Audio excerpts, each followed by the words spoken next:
सभी साथियों को मेरा प्रेम भरा नमस्कार।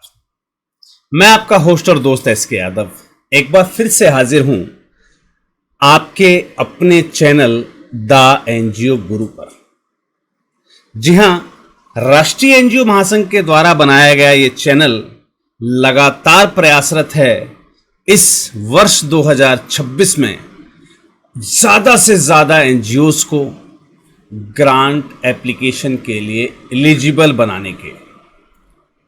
अब बात करते हैं उन संस्थाओं की जो अपने प्रोफाइल में कई बार लिखते हैं, कई बार बोलते हुए सुने जाते हैं, सर हमारी संस्था प्लांटेशन वगैरह भी करती है, हम लोग पेड़ वगैरह भी लगाते हैं सर, अच्छी बात है। प्लांटेशन के लिए ministry of road and transport highways का एक ग्रांट आता है गवर्नमेंट का। इसके अलावा संस्थाओं को लगता है कि यार प्लांटेशन पर और कोई ग्रांट अवेलेबल नहीं है, तो ऐसा बिल्कुल भी नहीं है। आज मैं जो ग्रांट एप्लीकेशन आपके साथ साझा करने वाला हूं, आपके साथ शेयर करने वाला हूं, ये ग्रांट एप्लीकेशन सिर्फ और सिर्फ प्लांटेशन वर्क पर ही बेस्ड है। जी हां, अगर आपकी संस्था भी प्लांटेशन करती है, अब कुछ साथी सोचेंगे कि सर कहीं एनपीएमबी की बात तो नहीं करें, national board of plant medicinal plant, NMPV है ना? तो नहीं सर, बिल्कुल। दो ग्रांट मुझे अच्छे से पता है कि एक ministry of road safety advocacy की ग्रांट आती है, वर्णमाला जो प्रोजेक्ट है उसके तहत, जहां रोड साइड प्लांटेशन करना होता है। दूसरी प्लांटेशन से संबंधित एक ग्रांट आती है हमारी आयुष मंत्रालय की, जहां पर आप लोगों को औषधीय पौधों के लिए जो है उसके पार्क वगैरह डेवलप करने के लिए पैसा मिलता है, औषधीय पार्क बनाने के लिए। मैं जिस ग्रांट की बात कर रहा हूं, यहां पर ना आपको औषधीय पौधे लगाने हैं, ना स्पेशली रोड साइड जाकर पौधे लगाने हैं। आप शहर के अंदर, गांव के अंदर, स्कूल के अंदर, कॉलेज के अंदर, किसी पार्क के अंदर, कम्युनिटी ग्राउंड के अंदर, कहीं भी रोड साइड, किसी भी सार्वजनिक जगह पर पौधारोपण करने का काम अगर आप कर सकते हैं, आपकी संस्था अगर कर सकती है, तो रुपए 1 लाख से लेकर और 4 करोड़ तक की ग्रांट अवेलेबल है। ध्यान रखिएगा, वीडियो को शुरू से आखिर तक जरूर देख लीजिएगा। मुख्य बिंदु छूट गया तो आप स्वयं जिम्मेवार है।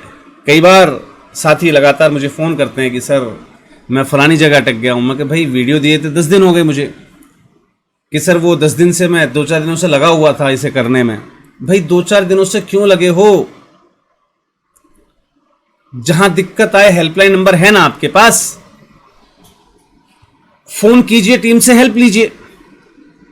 लेकिन देखिए, अगर महासंघ की सदस्यता उसके लिए जरूरी है तो सदस्यता आपको लेनी पड़ेगी। अगर उसके लिए यूट्यूब चैनल की कम्युनिटी मेंबरशिप लेने की आवश्यकता है तो वो आपको लेनी पड़ेगी, ऑब्वियस सी बात है ना?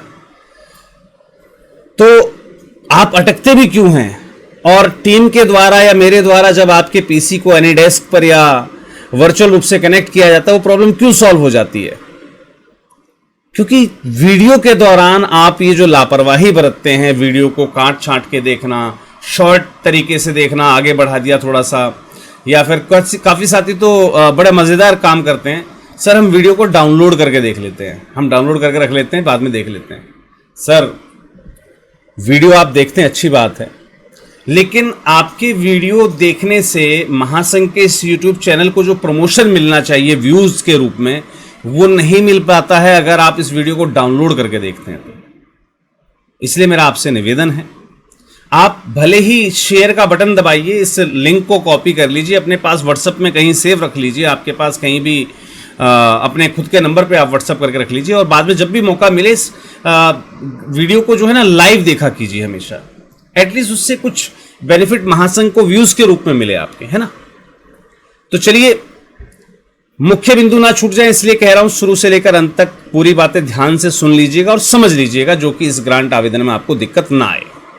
अगर आपकी एनजीओ प्लांटेशन पर वर्क करती है, देश के किसी भी हिस्से में आपकी संस्था रजिस्टर्ड है, देश के किसी भी हिस्से में आपकी संस्था प्लांटेशन वर्क करना चाहती है, देश के किसी भी हिस्से में किसी भी प्रकार के park, community ground, road side, किसी भी सार्वजनिक जगह पर, कॉलेज में, यूनिवर्सिटी में, सरकारी ऑफिस में, है ना, कहीं भी आप अगर प्लांटेशन वर्क करना चाहते हैं तो इस परियोजना के तहत आप 1 लाख रुपए से लेकर और 4 करोड़ रुपए तक की ग्रांट लगा सकते हैं। जैसा आपका परियोजना का साइज वैसी उसकी ग्रांट। पर यह बात ध्यान रखने योग्य है कि ये जो आप प्रपोजल भेजेंगे ये पर्टिकुलर 3 साल के लिए होना चाहिए, राइट? ये पर्टिकुलर 3 साल के लिए होना चाहिए। अब आप कहेंगे सर 3 साल के लिए क्यों होना चाहिए? सर देखिए, प्रोजेक्ट की वैल्यू के अंदर 3 से 4 चरण दिए गए हैं। जैसे फ्रेमवर्क है इस काम का, एक है प्री प्लांटेशन, प्लांटेशन से पहले का काम, जैसे साइट को चुनना। अगर वो मान लीजिए सरकारी ऑफिस है तो जाहिर सी बात उसकी परमिशन आपको लेनी पड़ेगी। वो कोई सरकारी पार्क है उसकी आपको परमिशन लेनी पड़ेगी। किसी कॉलेज यूनिवर्सिटी में आप जो है प्लांटेशन करने जा रहे हैं तो वहां से परमिशन लेनी पड़ेगी, है ना। आप किसी भी रोड साइड कहीं भी आप जो है या किसी खाली जगह पर, सरकारी जगह पर आप जो है प्लांटेशन करने जाते हो, आपको सॉइल टेस्टिंग की आवश्यकता पड़ सकती है। हो सकता है आपको उस जगह की सॉइल टेस्टिंग करानी पड़ जाए, आपको लैंड को तैयार करना पड़ जाए, है ना, या आपको जो नेटिव सैंपलिंग होती है वो खरीदनी पड़ जाए। तो उसके लिए एक प्री प्लांटेशन जो है पार्ट दिया गया है, एक फ्रेमवर्क है। तो एक प्री प्लांटेशन का पार्ट जो है आपको पूरा करना है। उसके बाद मेन पार्ट शुरू हो जाएगा जहां पर आप जो है प्लांटेशन स्टार्ट कर देंगे, है ना। इस प्लांटेशन के अंदर आप सर्ब्स लगाइए, आप हर्ब्स लगाइए, आप सब ट्रीज लगाइए, आप कैनोपी ट्रीज लगाइए, कोई फर्क नहीं पड़ता। आपको करनी है मल्टी लेयर्ड नेटिव स्पाइसेस की जो है मियावाकी तरीके से प्लांटेशन। मियावाकी तरीका समझते हैं आप? जब एक डेंस जगह में, थोड़ी जगह में एक घना सा जंगल बना दिया जाए जगह को प्लांटेशन करके, दैट इज कॉल्ड मियावाकी जो है तरीका, मियावाकी जो स्टाइल है ना, उसको बोलते हैं। तो थोड़ी जगह को भी आप एक घने जंगल के रूप में कन्वर्ट कर सकते हो। इतने सारे पेड़ आप लगाने के इच्छुक हैं तो सर बिल्कुल ये ग्रांट आपके लिए है। अब कुछ समय आपने दिया प्री प्लांटेशन वर्क को, उसके बाद आपने मेन प्लांटेशन वर्क कर दिया, तो ऑब्वियस सी बात है सर इसके बाद जो आएगा वो आएगा पोस्ट प्लांटेशन वर्क। यानी कि आने वाले 3 साल तक उसकी वाटरिंग, उसमें पानी देने की जिम्मेवारी, मल्चिंग, है ना, उसकी मॉनिटरिंग और कम्युनिटी को अवेयर करना इस प्लांटेशन ड्राइव के प्रति, इसकी महत्वता के प्रति, इसकी सुरक्षा के प्रति, ये भी आपका टास्क है अगले 3 साल तक। और इसी 3 साल के बाद जब आप इसका एग्जिट प्लान करते हैं तो वो एग्जिट प्लान आपके प्रपोजल के अंदर होना चाहिए कि भाई 3 साल के बाद आप इसको यूएलबी करके जाएं, आप इसको किसी इंस्टीट्यूशन, किसी कम्युनिटी को हैंडओवर करके जाएं, है ना, या आप इसका एक लॉन्ग टर्म जो है मेंटेनेंस प्लान आप इसमें दें साथ में कि कैसे ये चीज आगे तक स्थिर रहेगी। जो आपने घना जंगल, ये जो घनी प्लांटेशन की हुई है, इसकी आगे तक कैसे सुरक्षा और कैसे देखभाल होगी। आपको ये सारी चीजें करनी हैं और आप करने में सक्षम हैं तो बिल्कुल आप अपना प्रपोजल जो है सबमिट कर सकते हैं। अब ध्यान रखिएगा, ये अवसर मिला है आप सभी एनजीओज को कि आप शहरों में जो है हरे भरे स्पेसिस बनाएं मियावाकी प्लांटेशन के माध्यम से। मियावाकी प्लांटेशन मैंने अभी आपको बताया, छोटी जगह में जो घने जंगल बनाए जाते हैं, या अर्बन इकोसिस्टम रिस्टोरेशन जिसे कहा जाता है। इन परियोजनाओं को आप फंडिंग आप इसके लिए ले सकते हैं। परियोजना जो है इसी फाइनेंशियल ईयर 26-27 से शुरू होनी चाहिए और आगामी 3 साल तक के लिए आपकी परियोजना होनी चाहिए। इसका बजट आप 1 साल से लेकर 3 साल तक का बजट आप दे सकते हैं, जिसकी अधिकतम राशि जो है वो 4 करोड़ होनी चाहिए। 4 करोड़ से 1 रुपया भी अगर आपका ऊपर है तो आपका प्रपोजल कैंसिल किया जा सकता है। एक एनजीओ किसी एक पर्टिकुलर सिटी या शहर के लिए मतलब एक ही प्रपोजल जमा करे, कहने का मतलब आप जो है ऐसा ना हो कि आप मल्टीपल एप्लीकेशंस कर दें। अगर आपको लग रहा है कि नहीं आप बिहार के और उत्तर प्रदेश के फलाने फलाने जिले में प्लांटेशन करना चाहते हैं, उसी प्रपोजल के अंदर मेंशन कीजिए। ऐसा ना हो कि बिहार के लिए आप अलग प्रपोजल जमा करें और उत्तर प्रदेश के लिए अलग प्रपोजल जमा करने चलते हैं, तो डबल एप्लीकेशन होने के चक्कर में आपका प्रपोजल कैंसिल हो जाएगा। आपको 4 राज्यों में करना है तो एक ही प्रपोजल के अंदर चारों राज्यों की आप लिस्ट दीजिएगा, आप फला फला राज्य में फला फला जगह प्लांटेशन का काम ये करना चाहते हैं। ध्यान रखिएगा, जो भी आप इसमें जगह बताने जा रहे हैं कि हम यहां पर प्लांटेशन करेंगे, उस पर्टिकुलर जगह का परमिशन लेटर जमा करना अनिवार्य है। अगर वो कोई एलोटेड लैंड है आपकी एनजीओ को, तो उसके लिए परमिशन लेटर देना अनिवार्य होगा, है ना।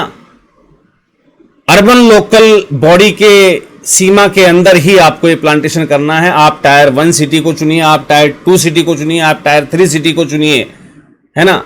भारत में कहीं भी आप इसके लिए अपना ग्रांट आवेदन करें। मैंने आपको बता दिया, प्रेफरेंस जो दी जाएगी वो मियावाकी प्लांटेशन या कम्युनिटी स्पेसिस में जो पहले से काम कर रहे एनजीओज हैं, जो पहले काम कर चुके हैं, ऐसे एनजीओज को प्राथमिकता दी जाएगी। अगर पात्रता की बात करते हैं तो जो आपकी एनजीओ है, ट्रस्ट है, सोसाइटी है, सेक्शन 8 है, जो भी है, वो भारत के अंदर रजिस्टर्ड होनी चाहिए, इंडियन एनजीओ होनी चाहिए। भारत के अंदर किसी भी देश, किसी भी राज्य, किसी भी जिले, किसी भी प्रांत के अंदर रजिस्टर्ड हो, लेकिन इंडिया के अंदर ही रजिस्टर्ड होनी चाहिए। किसी भी स्टेट में हो, कोई फर्क नहीं पड़ता। कम से कम 3 साल का अनुभव हो आपके पास मियावाकी प्लांटेशन का, अर्बन ग्रीन स्पेसिस का, या कंजर्वेशन ऑफ इकोसिस्टम, किसी भी सेक्टर में आपको अनुभव हो, आपने पहले से प्लांटेशन कर रखा हो, दैट्स इट, इनफ है। 3 साल का कम्युलेटिव रेवेन्यू जो है वो आपका देखा जाएगा। तो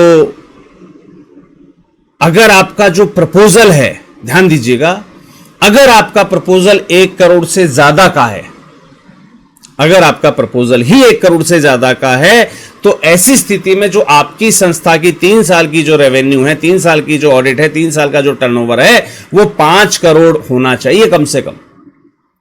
आपका अगर 1 करोड़ से कम का प्रपोजल है तो आपकी ऑडिट कितने की है उससे कोई फर्क नहीं पड़ता।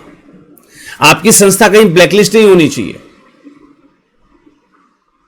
आपके बोर्ड में कम से कम जो है 3 सदस्य होने चाहिए और 5 जो है परमानेंट एम्प्लॉय होने चाहिए। अगर वो नहीं है तो रिजेक्ट हो जाएगा प्रपोजल आपका, है ना। लैंड परमिशन वाला लेटर मैं आपको बता ही चुका हूं कि लैंड का अगर कोई परमिशन लेटर है तो वो इसके साथ लगाना जरूरी है।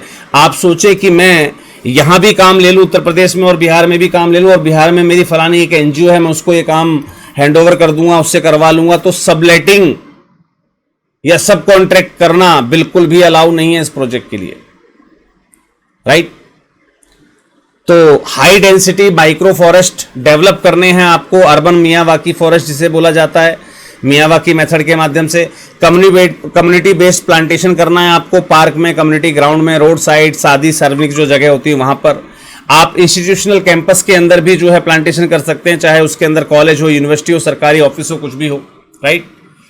4 बिंदु मैंने आपको बता दिए, pre plantation, plantation, post plantation और सस्टेनेबिलिटी। ये 4 प्रमुख भाग हैं इसके। प्लांटेशन से पहले की तैयारी, प्लांटेशन करना, प्लांटेशन के बाद की जो उसका रख रखाव है, पानी देना है, मॉनिटरिंग करनी है, कम्युनिटी को अवेयर करना है, वो सारी चीजें। और चौथा पार्ट क्या है, जब आप उसको यूएलबी देकर जाएंगे, आप किसी इंस्टीट्यूशन, आप किसी जो है कम्युनिटी को उसको हैंडओवर करके जाएंगे। यूएलबी समझते हैं आप, बताया मैंने, अर्बन लोकल बॉडी जो होती है उसको आप हैंडओवर कर दें। आप उसको जो है किसी स्कूल, कॉलेज को, या जहां भी आपने बनाया उसको हैंडओवर कर दें। आप किसी कम्युनिटी को हैंडओवर कर दें, उसको आगे तक के लिए उसका मेंटेनेंस प्लान आप डेवलप कर दें, राइट। पर ध्यान रखिएगा, ये जो आपका प्रपोजल है ना, इसको सबमिट करने के लिए बहुत कम समय बचा है। मामूली 3 से 4 दिन बचे होंगे जिस दिन आप ये वीडियो देख रहे होंगे। लेकिन बड़ी मजेदार बात इसमें यह है कि इसमें कुल 3 से 4 पेजों का एक फॉर्मेट है। वो आपको एक फॉर्मेट है जो इसके टर्म्स और कंडीशन का है, वो आपको साइन करना है, आपका प्रपोजल लगाना है, डॉक्यूमेंटेशन लगाने हैं और एक छोटा सा मेल कर देना है, दैट्स इट, आपका प्रपोजल सबमिट हो गया, है ना। तो बड़ा इजी प्रोसेस है। अब ये प्रोसेस कैसे हमें कंप्लीट करना है, इसके लिए मैंने बताया आपको 3 स्टेप लेने हैं। प्रपोजल फॉर्म, फाइनेंशियल फॉर्मेट और बजट शीट, ये 3 चीजें रेडी करना है। डॉक्यूमेंटेशन लगा देने आपका registration 12A ATG pan IT return 3 साल की ऑडिट रिपोर्ट एनुअल रिपोर्ट है ना, एक सेल्फ डिक्लेरेशन फॉर्म होगा, बोर्ड और जो टॉप मैनेजमेंट बॉडी है उसका बायोडाटा आपको लगा देना है, जो भी आपकी HR पॉलिसी है, फाइनेंस पॉलिसी है या फिर ऑर्गेनोग्राम है संस्था का वो लगा देना है। पिछला कोई कंप्लीट आपने प्रोजेक्ट कर रहा है उसका सर्टिफिकेट लगा दीजिए, लैंड के लिए अगर परमिशन लेटर आपके पास अवेलेबल है तो वो लगा दीजिए, और जो रिक्वेस्ट फॉर प्रपोजल की कॉपी आपको मिलेगी उस हर एक पेज पर आपको सील और साइन कर देना है और इसको उठा दीजिए और मेल कर दीजिए। दैट्स इट, हो गया आपका प्रपोजल अप्लाई। तो आप अगर इस प्रपोजल को अप्लाई करना चाहते हैं और इसके संबंधित फॉर्म, इसके संबंधित जो ये गाइडलाइन है या इससे संबंधित जो भी एनेक्शंस दिए हुए हैं, जो फॉर्मेट दिया हुआ वो लेना चाहते हैं, तो नीचे कमेंट बॉक्स में पहले अपनी संस्था का नाम कमेंट कीजिएगा। क्या करना है, इस वीडियो के कमेंट बॉक्स में पहले अपनी संस्था का नाम कमेंट करना है। उसके बाद हमारे हेल्पलाइन नंबर, जो व्हाट्सएप हेल्पलाइन नंबर है 9991997003, उस पर आप वो जो कमेंट किया हुआ आपका स्क्रीनशॉट है या फोटो खींचकर, आपकी भाई उस वीडियो के नीचे आपने कमेंट कर रखा उसकी फोटो खींचकर वहां व्हाट्सएप कर दीजिए। और उसके बाद आपको जो है इस चैनल के डिस्क्रिप्शन में आपको एक लिंक मिलेगा, उस लिंक पर आप क्लिक करेंगे तो आप ऑटोमेटिकली वो फॉर्म खोलकर देख पाएंगे। कई बार संस्था हमसे शिकायत करती है कि सर हम डिस्क्रिप्शन में दिए गए लिंक पर क्लिक कर रहे हैं लेकिन जो है हमें एक्सेस नहीं मिल पा रहा। तो सर एक्सेस तभी मिलेगा जब आप नीचे वीडियो में कमेंट कर चुके हो। तो ध्यान रखिएगा, अब अगर आपको किसी भी प्रकार का लिंक, किसी भी प्रकार की फाइल, किसी भी प्रकार की जानकारी वीडियो से संबंधित डिस्क्रिप्शन से अगर उठानी पड़े तो आपका उसके लिए नीचे कमेंट बॉक्स में आपकी संस्था का नाम कमेंट करना बहुत ही अनिवार्य हो चुका है। चलिए मिलते हैं अगले किसी और वीडियो में नई किसी जानकारी के साथ। तब तक के लिए आप सभी को जय हिंद, जय भारत, धन्यवाद।